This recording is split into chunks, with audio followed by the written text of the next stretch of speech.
자, 어떤 일이 벌어진 건가요?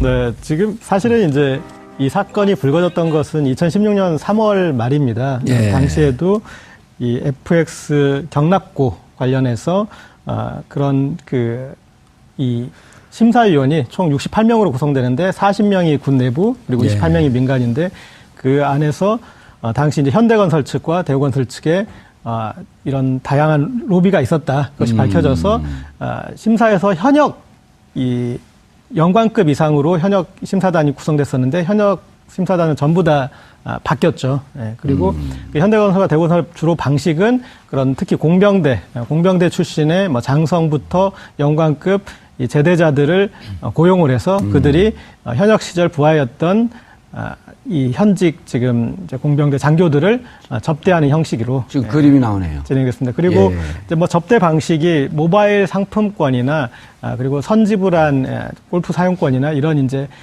좀 새로운 방식으로 했다. 그렇게 해서 좀 화제가 됐던 방식입니다. 그리고 사실은 그때 당시 기사는 나왔었나요? 네, 당시 기사는 나왔습니다. 그러나 이제 이게 우병우 이 전 수석에게 직보가 돼서 군 체계를 흐트르고 직보가 되었다는 사실 그 자체가 사실 중요합니다. 예. 그리고 당시에서 결론에서 좀 더 중요했던 사실은 현대건설과 대우건설이 둘 다 문제가 됐지 않습니까? 예. 그런데 최종 사업자로 대우건설도 됐고요. 예. 그런데 그거는 그 당시의 문제였고 지금은 이제 직보된 것 가지고 오늘 좀 충분히 얘기를 하면 좋을 것 같습니다. 예. 김혜영 의원이 그 입수한 자료예요?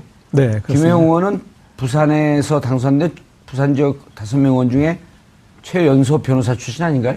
예, 그리고 이번 이제 그 우병우와의 고리를 만들어낸 것을 가지고 지금 이제 방산비리와 그다음에 군 인사개입 이 부분까지 확장할 수 있는 고리를 만들어줬다는 거에 저는 좀 의미를 부여할 수 있을 것. 사실 그리고 FX 사업 전체 예산이 엄청나지 않습니까? 그래서 거기로 가는 그 중에 어떤 부수 사업 중에 2,300억 조금 넘는 이 경납고 사업이었는데 여기서부터 한번 출발을 해보면 다양한 방식의 이제 방산비리 그리고 또 우병우 전 수석을 비롯해서 최순실 쪽 관련한 그런 뭐 인사 개입도 얘기할 수 있고 그리고 계속적으로 제기되는 부분이 록히드 마틴사가 최순실 씨와 직접 관여를 직접 연결을 되었다라는 의혹이 제기되고 있는데 그것에 대해서 또 다시 한번 좀 얘기해 볼 수 있는 어떤 그런 그 인계철성 같은 그런 사건이라고 볼 수 있을 것 같습니다. 그다음 정윤혜 씨와 김관진 씨는 형 동생하는 관계였다라는 증언도 나왔고요.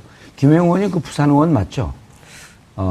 예, 맞던데 이번에 이게 작년 4월 13일 총선 때 부산에서 5명 의원 됐는데 김혜영 의원이나 이런 분들 안 됐으면 이런 거 누가 밝혀냈겠어요? 그렇죠. 부산에 부산 갈매기 오영재들이. 그러니까요. 그러니까 이게 국민들이 정말 이 선거를 통해서 제대로 된 의원, 제대로 된 대통령을 뽑는 게 이렇게 중요한 거예요. 네, 그렇습니다. 예. 자, 김창수 원장님. 금방 우리 이제 고재열 기자께서 말씀하지 않았습니까? 이번에 문제는 경납고를 짓는 데 비리가 발생한 거죠. 1년 군 예산이 얼마입니까? 우리나라 30조가 좀 넘을 겁니다. 예. 그런데 FX 사업이라는 거는 우리가 지금 이번 FX 사업이 3차 사업입니다.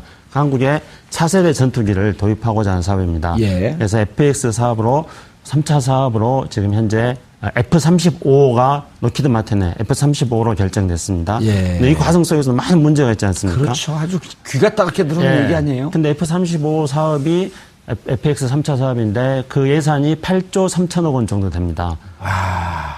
그러면 이게 이제 결정되는 과정에서 원래 우리가 방위사업청에서 결정할 때는 2013년도에 F-15기로 결정을 했습니다. 그런데 갑자기 2013년 9월 달에 김관진 국방장관이 F-15가 결정된 게 2000몇 년도라고요? 2013년도에 이미 결정됐습니다. 2013년도에요? 근데 그게 9월 달에 김관진 국방장관이 알 수 없는 이유로 F-35로 갑자기 바꿔버립니다. 그리고 바꿀 때 김관진 국방장관은 정무적인 판단이라고 말합니다. 딱 한마디 얘기했죠. 정무적 판단이다. 그래서 이것 때문에 이제 아까 우리 고 기자님하고 봉두사님이 말씀하셨던 김관진, 최순실, 정윤회의 그런 커넥션이 이제 이것 때문에 나오는 것입니다. 그러면은 우리 군인들은, 많은 군인들은 절대 그렇지 않을 거라고 생각합니다. 근데 일부 군인들은 이런 대형 그 방위 산업을 먹잇감으로 생각하는 겁니다. 그래서 마치 먹이를 찾아 떠나는 그 산기슭의 하이에나처럼 이 8억 8조 3천억 원이 되는 것을 어떻게 뜯어먹을 것인가. 먹이를 찾아 헤매는 그 창궁의 검은 독수리처럼. 자꾸 제가 멋진 멘트를 날리면 그걸 자꾸 수정하려고 하십니까? 이게 수정주의 학설입니다, 일종의. 네, 그래서 이제 그 FX 사업에서 이미 많은 어떤 비리가 있었고, 거기서 이제 뜯어먹을 때 뜯어먹으면서 결국은 우리의 어떤 차세대 전투기 사업은 그건 이제 굉장히 뼈대만 남는, 그러니까 살 뜯기고 못 뜯기고 그런 상태가 되어버렸습니다. 그래서 거기에 또 마지막 남아있는 거라고 생각한 게 바로 F-35를 우리가 2018년도, 내년도에 도입하기로 되어 있습니다. 그럼 내년도 도입했을 때 비행기를 어디다 둬야 됩니까? 경납고에 둬야 되잖아요. 그렇죠. 집에다 갖다 둘 수는 없잖아요. 경납고를 만드는 이 2천억 정도 되는 이 사업에서도 또 이거를 먹이로 생각하는 겁니다. 8조 3천억을 또 뜯어먹고 2,300억은 어찌 보면 나머지. 코끼리 비스켓인데 이걸 또 뜯어먹고. 그렇죠. 그래서 이제 이번에 그 비리가 지금 김혜영 의원이 군 내부에서 군피아들이 어떻게 이 먹이를 찾아 헤매는 하이에나들의 모습이 무엇인지, 어떻게 먹이를 뜯어먹는지에 대해서 그 내부 구조를 이번에 지금 밝힌 것입니다. 내부 문서인 거죠? 네. 이런 사건이 벌어지면 군내 그럼 감찰을 한 다음에 감사나 감찰을 한 다음에 그 결과를 검찰을 고발해야 되는 거죠. 순서가 그렇잖아요. 그렇죠. 그런데 그 절차가 없었던 겁니다. 그리고 더군다나 그 두 업체 중에서 한 군데로 지정이 돼 버렸어요. 이상하지 않아요? 이상하니까 얘기하고 있죠. 우리가. 그 과정 자체를 보게 되면 잔치를 처음에 이걸 차린 사람이 과연 누구냐 하는 것만 우리가 눈여겨보면 답이 딱 나오는 거죠. 그러면 최순실과 우병우의 관계, 또 박근혜 전 대통령에게 관계 하에서 이것들이 어떻게 진행됐을까 그림이 쫙 그려지지 않나요? 그 상차림과 관련해서 좀 오늘 비유의 날이니까 저도 오늘 비 왔어요. 비후의 날. 비후의 날. 비후의 날이에요, 오늘. 그 상차림이 중간에 바뀝니다. 그러니까 초기에 그 상차림의 주축들을 보면 린다김이라는 그 인물이 다시 등장을 하는데, 박근혜 전 대통령이 이제 1980년대 이후에 이렇게 국내에서 거의 축출되다시피 했을 때 LA에서 좀 챙겨준 그런 인연이 있었지 않습니까? 그런데 이 박근혜, 린다김, 그리고 린다김의 여기서 카운터 파트너 언급되는 사람은 정윤회입니다. 최순실이 아니라. 그렇죠. 정윤회고, 그리고 린다김이 사는 곳 마을에 가갖고 박근혜 그 전 대통령이 있었죠. 그리고 그 정윤회와 형동생 하는 김관진. 이 이름이 이제 이 초기의 주축인데, 최순실 정윤회가 갈라설 무렵에 이제 변동이 일어납니다. 그리고 그 무렵에 린다김은 감옥에 가요. 향정신성 의약품 위반 아마 그런 사유일 텐데, 그래서 린다김 빠지고 정윤회 빠지고 김관진은 들고 가고, 그래서 새로운 어떤 최순실, 김관진, 그리고 로키드 마튼. 그러니까 여기에 이제 좀 카운터 파트너는 로키드 마튼이죠. 이제 그렇죠. 그래서 그 상차림에 대해서는 어떤 구조 변화가 중간에 있다는 거 하나 말씀드리고, 그다음에 그러니까 이제 한정식으로 차렸다가 이제 중식으로 바뀐 거죠. 그리고 또 이 요새 첩보 영화의 트렌드가 있습니다. 요새 첩보 영화 트렌드 뭐냐면, 알고 보니 스파이는 국장이에요. CIA 국장이고. 그렇죠. 제일 윗선. 그렇죠. 코미 국장, 무슨. 그렇죠. 밀러 국장. 요새 첩보물 특징이 알고 보면 스파이가 국장 그러는데, 지금 우리나라에서 이게 지금 벌어진 거는 그 국장 이상의 이 대통령이 스파이였다. 그 정도 수준으로 가는 어떤 이제 그 구조로. 아니, 요즘 스파이물에 범인은 국장이었다. 근데 끝날 무렵에 실마리 또 하나 남겨둬요. 2편 찍으려고. 그래, 누군지 몰라, 아직. 근데 이제 이 구조, 아까 말씀하셨지만 이제 작은 생선, 그러니까 생선 한 마리를 노리던 그 피라미드를 보다 보니까 거기에 이제 우병우 전 수석이 거기 개입을 들어간 거 아닙니까? 이제 추정할 수 있건데, 그런데, 여기서 중요한 건 뭐냐면, 국정원 댓글 사건에서도 흐지부지 된 거는 결국 검찰에서 흐지부지 되는 거지 않습니까? 그러니까 그렇죠. 우병우 전 수석에게 어떤 식으로든 보고가 됐다면 이것은 국기문란 사건이고 검찰에서 정식 수사가 돼가지고 들어가야 되는데, 거기서 또 이제 또 흐지부지 그동안에 해버리고. 방산 비리 사업이 모두가 이렇게 되고, 그리고 이 방산 비리 관련해서 이 수사 단장이 김기동 검사였어요. 그래요? BBK 김기동이? 이 사건 관련해서도 수사 담당이 김기동이고요. 그 김기동입니다. 소주 한잔 먹자고 워낙 좋아하시는 연락이 분이시잖아요. 그래서 그분은 또 박영선 의원이 우병우 전 수석과 특별한 관계에 있는 12명의 우병우 라인으로 꼽혔던 분이고, 그렇습니다. 아니, 김창수 동무라 그럴 뻔했어요. 김창수 박사님. 청와대에 계셨었잖아요. 네. 자, 그럼 군 기무사에서 직접 보고를 합니다. 민정에다가. 네. 민정에 보고한다라고 하는 것은 한민국 국방부 장관을 패스하고 네. 우병우 민정수석에게 해요. 아, 이게 정보라니까 할 수 있어요. 네. 그래도 한민국 국방부 장관한테 보고를 해서 이제 올라와야 되는데 어쨌든 네. 왔어요. 우병우한테. 그럼 우병우가 이 사건을 잡아서 조사하고 난 다음에 그냥 이 선정위원단을 해촉하는 것으로 끝날 것이 아니고 여기 로비가 벌어진 정황이 있으면 이 상황을 감찰을 지시했든지 네. 아니면 검찰에 고발을 했든지 아니면 검찰 그 중수부에다가 수사라고 지시를 했든지 이런 조처를 취했어야 되는 거 아니에요? 예. 그래서 저는 우병우 수석에게 조현천 기무사령관이 전 수석인데요. 예, 전 수석에게 예. 조현천 기무사령관이 보고했다는 데서부터 지금까지 언론에서 보도하지 않는 몇 가지 의문점들을 그렇죠. 가지고 있습니다. 예, 첫 번째는 우선은 조현천 기무사령관이 예. 알자회 출신이거든요. 알자회. 예, 우리가 이제 군 내부에 어떤 그 사조직을 이야기할 때 최근에 많이 이야기되고 있는 게 알자회지 않습니까? 서로 알고 지내자 해가지고 만들어졌다는 그 알자회인데 조현천 기무사령관은 이미 이제 박근혜 정부 때 어떤 급속하게 부각되고 있는 알자회 출신으로서 대표적인 우리가 쉽게 설명할 수 있는 용어로 말씀드리자면은 정치 군인인 거죠. 그렇기 때문에 청와대 실세인 우병우 수석하고 예. 어떻게 하든지 간에 정치적으로 잘 보이고 싶은 그런 차원에서 보고를 했겠죠. 지금 사진이 나오네요. 근데 참 그 우병우 씨 저 명예훼손 당하려고 저 이상한 사진을 갖다 써요 저렇게. 그러면은 인상이 좀 그 우병우 수석 인상으로 지금 우리가 3,000% 죄송합니다. 3,000%가 아니라 엉뚱한 것으로 이거 말 잘해야 되는데 엉뚱한 것으로 빠지면 안 됩니다. 예. 그러면 조현천이 왜 우병우 전 수석에게 보고를 했을 것인가? 조현천. 네. 예. 그거는 이제 당연히 우병우 수석이 사정 라인을 장악하고 있었기 때문에 그것이 우병우 수석의 업무 범위에 속할 수는 있습니다. 하지만 우리가 여기서 주목해 봐야 될 거는 우병우 수석이 당시에 방산 비리 척결에 굉장히 앞장섰는데 예. 그래서 황기철 해군 참모총장을 그때 구속을 했었습니다. 방산 비리 혐의로요. 예. 그런데 황기철 해군 참모총장은 나중에 무죄로 판명이 됐습니다. 그러면 왜 우병우 수석이 황기철 해군 그 참모총장 출신인데 예. 이분을 방산비리 혐의로 수사를 해가지고 구속하기까지 만들었는가? 그 배후에서 그런 역할을 했는가? 그걸 살펴봐야 되는데요. 그때 이제 세월호 문제하고도 우리가 여기서부터 의문을 가지고 출발을 해봐야 된다고 봅니다.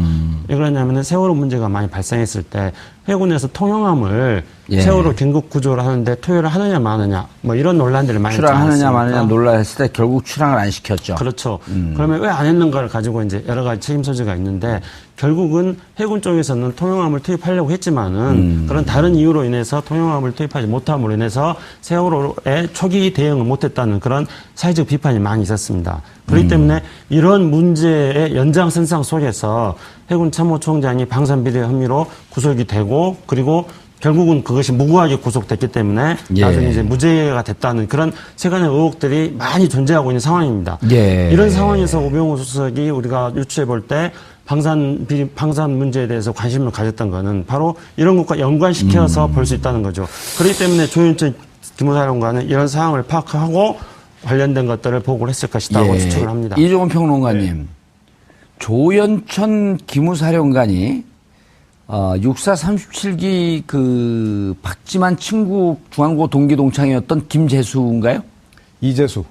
예, 이재수 그 김사령관을 밀어내고 그 자리에 들어갔죠. 그게 조현천이죠? 네. 아, 이제 이유를 알겠네. 자, 그런데 예. 그러니까 여기 조금 더 설명이 필요합니다. 예. 뭐냐면 조현천 사령관이 그러니까 삼수생이거든요.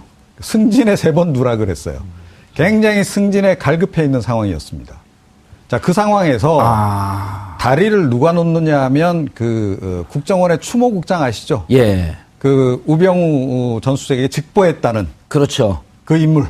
거기를 직접 우병우가 국정원에 꽂았다는 그 사람 아닙니까? 예. 그 차장도 자기 동기 친구고. 예, 동기 친구. 그 밑에 이제 국장. 아, 그 밑에 국장이군요. 예. 그게. 그 밑에 국장인데, 그러니까 국내 파트죠. 예. 그 추모국장이 알자회 출신이에요. 그런 거 어떻게 다 아세요? 다 보도 나온 내용입니다. 아, 그래요? 그걸 네. 좀 잘 추린 거네요. 네. 기억력을 갖고. 알자회 출신이어서 그러니까 이 누가 먼저 부탁했는지는 모르겠어요. 예. 조현천 기무사령관 쪽에서 먼저 자기 승진 좀 했으니까 하게 좀 해달라고 부탁을 했는지 어땠는지 모르겠는데 추모국장이 중간에 끼어서 결국은 이 기무사령관으로 이 양반을 보내는 겁니다. 자, 그렇게 되니까 이 조현천 사령관 입장에서는 그러니까 우병우 전 수석에게 충성 안 할 수가 없는 상황이죠. 그리고 또 그 자리도 박지만 친구고 그때 제일 잘 나간다라고 하는 육사 37기 그 자리를 밀어놓고 간 거 아니에요? 자, 그 정도 힘이 있는 사람이 누구였을까요? 최순실 말고 있었나요? 그 시점에? 예. 자, 그러면 당연히 이거는 최순실 씨가 작용을 해서 우병우 전 민정수석을 움직여서 그렇게 승진 인사를 한 거로 볼 수밖에 없는 거 아닌가요? 그러네요. 추정컨대? 예. 그렇지 않습니까? 자, 기무사령관이 되고 난 다음에 이 조현천 그 한 가지 또 빠진 게 있네요. 이 기무사령관으로 임명 발령 나기 일주일 전에 예. 추모국장하고 둘이 호텔에서 만나서 저녁 식사한 것까지 보도가 나와 있습니다. 아하. 예. 그러니까 그때 이미 이제 완전히 이제 그 뭔가 이렇게 언지를 준 것 같아요. 예. 그래서 사실은 기무사령관으로 간 이후에 이 조현천 사령관이 주로 한 일은 조금 전에 이제 우리가 본 그 보고서 같은. 예. 그러니까 이른바 잔치상을 정리하는 작업을 한 거 아니냐. 예. 라는 게 제 추정입니다. 그런데, 아주 설득력 있어요. 이게 보니까, 2013년 말에 정윤회가 사람을 시켜서 박지만이를 미행했다. 네. 라고 하는 사건 나온 게 2013년 12월이거든요. 2014년 2월. 아니, 13년 12월서부터 2월 그 사이죠. 그래갖고 항의 전화를 김기춘 실장한테 했다는 게 2014년 2월. 그리고 그 이재수 기무사령관은 2013년 11월인가 10월쯤 그 임명이 되거든요. 그리고 그 다음에 2014년 10월 달에 경질. 10월 달에 경질되죠. 예. 그러니까 그 전에 11월 달에 된 게 맞네. 11개월 만에 경질이 됐으니까.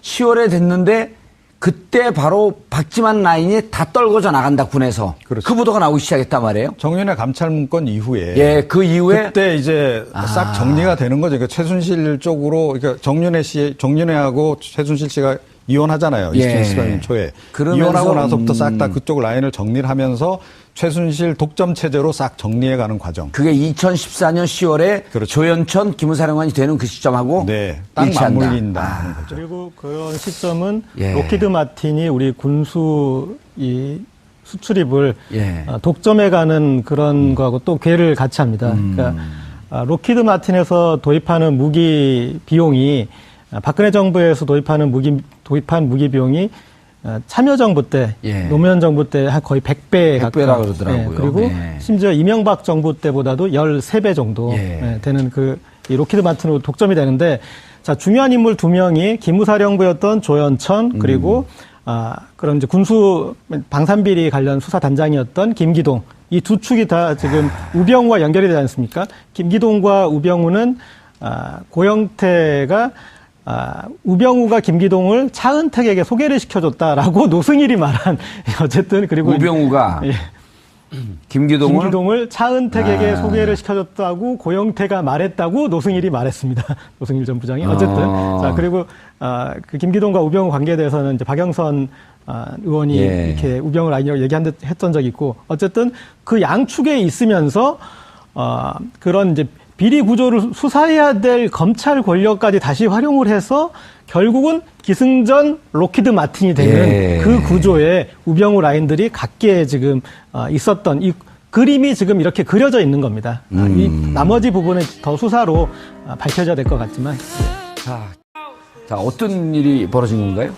네, 지금 사실은 이제 이 사건이 불거졌던 것은 2016년 3월 말입니다. 예. 당시에도 이 FX 경납고 관련해서 그런 이 심사위원이 총 68명으로 구성되는데 40명이 군 내부 그리고 28명이 민간인데 그 안에서 당시 이제 현대건설 측과 대우건설 측에 이런 다양한 로비가 있었다. 그것이 밝혀져서 심사에서 현역 이 영관급 이상으로 현역 심사단이 구성됐었는데 현역 심사단은 전부 다 바뀌었죠. 예, 그리고 그 현대건설과 대우건설 주로 방식은 그런 특히 공병대 출신의 뭐 장성부터 영관급 이 제대자들을 고용을 해서 그들이 현역 시절 부하였던 이 현직 지금 이제 공병대 장교들을 접대하는 형식으로 지금 그림이 나오네요. 진행됐습니다. 그리고 이제 뭐 접대 방식이 모바일 상품권이나 그리고 선지불한 골프 사용권이나 이런 이제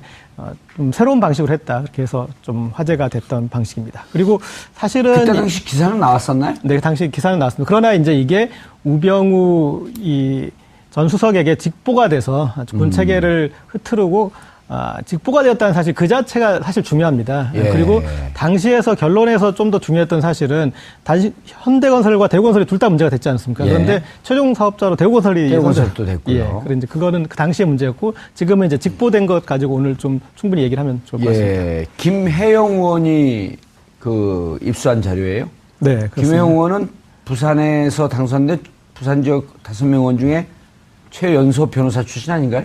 예, 그리고 전투기를 도입하고자 하는 사업입니다. 예. 그래서 FX 사업으로 3차 사업으로 지금 현재 F-35가 로키드 마틴의 F-35로 결정됐습니다. 예. 근데 이 과정 속에서 많은 문제가 있지 않습니까? 그렇죠. 아주 귀가 따갑게 들어오는 얘기 아니에요? 근데 F-35 사업이 FX 3차 사업인데 그 예산이 8조 3천억 원 정도 됩니다. 예, 그러면 이게 이제 결정되는 과정에서 원래 우리가 방위사업청에서 결정할 때는 2013년도에 F-15기로 결정을 했습니다. 예. 그런데 갑자기 2013년 9월 달에 김관진 국방장관이 F-15를 F-15가 결정된 게 2000 몇 년도라고요? 2013년도에 이미 결정됐습니다. 2013년도에요. 근데 그게 9월 달에 예. 김관진 국방장관이 알 수 없는 이유로 F-35로 갑자기 바꿔버립니다. 그리고 바꿀 때 김관진 국방장관은 정무적인 판단이라고 말합니다. 딱 한마디 얘기했죠. 예. 정무적 판단이다. 그래서 이것 때문에 이제 아까 우리 고 기자님하고 봉 도사님이 말씀하셨던 김관진, 최순실, 정윤회의 예. 그런 커넥션이 이제 이것 때문에 나오는 것입니다. 예. 그러면은 우리 군인들은 많은 군인들은 절대 그렇지 않을 거라고 생각합니다. 근데 일부 군인들은 이런 대형 그 방위 산업을 먹잇감으로 생각하는 겁니다. 그래서 마치 먹이를 찾아 떠나는 그 산기슭이 하이에나처럼 이 8조 3천억 원이 되는 것을 어떻게 뜯어먹을 것인가. 예. 먹이를 찾아 헤매는 그 창공의 검은 독수리처럼. 자꾸 제가 멋진 멘트를 날리면 그걸 자꾸 수정하려고 하십니까? 이게 수정주 약설입니다. 일종의. 네, 그래서 이제 그 FX 사업에서 이미 많은 비리가 있었고 거기서 이제 뜯어먹을 때 뜯어먹으면서 결국은 이번 이제 그 우병우와의 고리를 만들어낸 것을 가지고 지금 이제 방산비리와 그다음에 군 인사개입 이 부분까지 확장할 수 있는 고리를 만들어줬다는 거에 저는 좀 의미를 부여할 수 있을 것. 사실 그리고 FX 사업 전체 예산이 엄청나지 않습니까? 그래서 거기로 가는 그 중에 어떤 부수 사업 중에 2,300억 조금 넘는 이 경납고 사업이었는데 여기서부터 한번 출발을 해보면 다양한 방식의 이제 방산비리 그리고 또 우병우 전 수석을 비롯해서 최순실 쪽 관련한 그런 인사개입도 얘기할 수 있고 그리고 계속적으로 제기되는 부분이 로키드 마틴사가 최순실 씨와 직접 관여를 직접 연결을 되었다라는 의혹이 제기되고 있는데 그것에 대해서 또 다시 한번 좀 얘기해 볼 수 있는 어떤 그런 그 인계철성 같은 그런 사건이라고 볼 수 있을 것 같습니다. 그다음 정윤회 씨와 김관진 씨는 형 동생하는 관계였다. 라는 증언도 나왔고요. 김혜영 의원이 그 부산 의원 맞죠? 예, 맞던데 이번에 이게 작년 4월 13일 총선 때 부산에서 5명 의원 됐는데 김혜영 의원이나 이런 분들 안 됐으면 이런 건 누가 밝혀냈겠어요? 그렇죠. 부산에 부산 갈매기 오영재들이. 그러니까요. 그러니까 이게 국민들이 정말 이 선거를 통해서 제대로 된 의원, 제대로 된 대통령을 뽑는 게 이렇게 중요한 거예요. 네, 그렇습니다. 예. 자, 김창수 원장님. 금방 우리 이제 고재열 기자께서 말씀하지 않았습니까? 이번에 문제는 경납고를 짓는 데 비리가 발생한 거죠. 1년 군 예산이 얼마입니까? 우리나라 30조가 좀 넘을 겁니다. 예. 그런데 FX 사업이라는 거는 우리가 지금 이번 FX 사업이 3차 사업입니다. 한국의 차세대 우리의 어떤 차세대 전투기 사업은 그건 이제 굉장히 뼈대만 남는 그러니까 살 뜯기고 못 뜯기고 그런 상태가 되어버렸습니다. 그래서 거기에 또 마지막 남아있는 거라고 생각한 게 바로 F-35를 우리가 2018년도 내년도에 도입하기로 되어 있습니다. 그럼 내년도 도입했을 때 비행기를 어디다 둬야 됩니까? 경납고에 둬야 되잖아요. 그렇죠. 집에다 갖다 둘 수는 없잖아요. 경납고를 만드는 이 2천억 정도 되는 이 사업에서도 또 이거를 먹이로 생각하는 겁니다. 8조 3천억을 또 뜯어먹고 예. 2,300억은 어찌 보면 나머지. 코끼리 비스켓인데 예. 이걸 또 뜯어먹고. 그렇죠. 그래서 이제 이번에 그 비리가 지금 김혜영 의원이 군 내부에서 군피아들이 어떻게 이 먹이를 찾아 헤매는 하이에나들의 모습이 무엇인지 어떻게 먹이를 뜯어 먹는지에 대해서 그 내부 구조를 이번에 지금 밝힌 것입니다. 내부 문서인 거죠. 네. 이런 사건이 벌어지면 군내 그럼 감찰을 한 다음에 감사나 감찰을 한 다음에 그 결과를 검찰을 고발해야 되는 거죠. 순서가 그렇잖아요. 그렇죠. 그런데 그 절차가 없었던 겁니다. 그리고 더군다나 그 두 업체 중에서 한 군데로 지정이 돼 버렸어요. 이상하지 않아요? 이상하니까 얘기하고 있죠. 예. 우리가. 그 과정 자체를 보게 되면 잔치를 처음에 이걸 차린 사람이 과연 누구냐 하는 것만 우리가 눈여겨보면 답이 딱 나오는 거죠. 그러면 최순실과 우병우의 관계, 또 박근혜 전 대통령에게 관계 하에서 이것들이 어떻게 진행됐을까 그림이 쫙 그려지지 않나요? 그 상차림과 관련해서 좀 오늘 비유의 날이니까 저도 오늘 비 왔어요. 비후의 날. 비후의 날 발전되니까. 네. 비후의 날이에요 오늘. 그 상차림이 중간에 바뀝니다. 예. 그러니까 초기에 그 상차림의 주축들을 보면 린다 김이라는 그 인물이 다시 등장을 하는데 박근혜 전 대통령이 이제 1980년대 이후에 이렇게 국내에서 거의 축출되다시피 했을 때 LA에서 좀 챙겨준 그런 인연이 있었지 않습니까? 그런데 이 박근혜, 린다 김 그리고 린다 김의 여기서 카운터 파트너 언급되는 사람은 정윤회입니다. 최순실이 아니라 그렇죠. 정윤회고 그리고 린다 김이 사는 곳 마을에 가고 박근혜 그 전 대통령이 있었죠. 예. 그리고 그 정윤회와 형 동생 하는 김관진. 아하. 이 이름이 이제 이 초기의 주축인데 최순실 정윤회가 갈라설 무렵에 이제 변동이 일어납니다. 그리고 그 무렵에 린다 김은 감옥에 가요. 향정신성 의약품 위반 아마 그런 사유일 텐데 그래서 린다 김 빠지고 정윤회 빠지고 김관진은 들고 가고 그래서 새로운 어떤 최순실, 김관진 그리고 로키드 마튼 그러니까 여기에 이제 좀 카운터 파트너는 로키드 마튼이죠. 이제 그렇죠. 그래서 그 상차림에 대해서는 어떤 구조 변화가 중간에 있다는 거 하나 말씀드리고 그다음에 그게 이제 한정식으로 차렸다가 이제 중식으로 바뀐 거죠.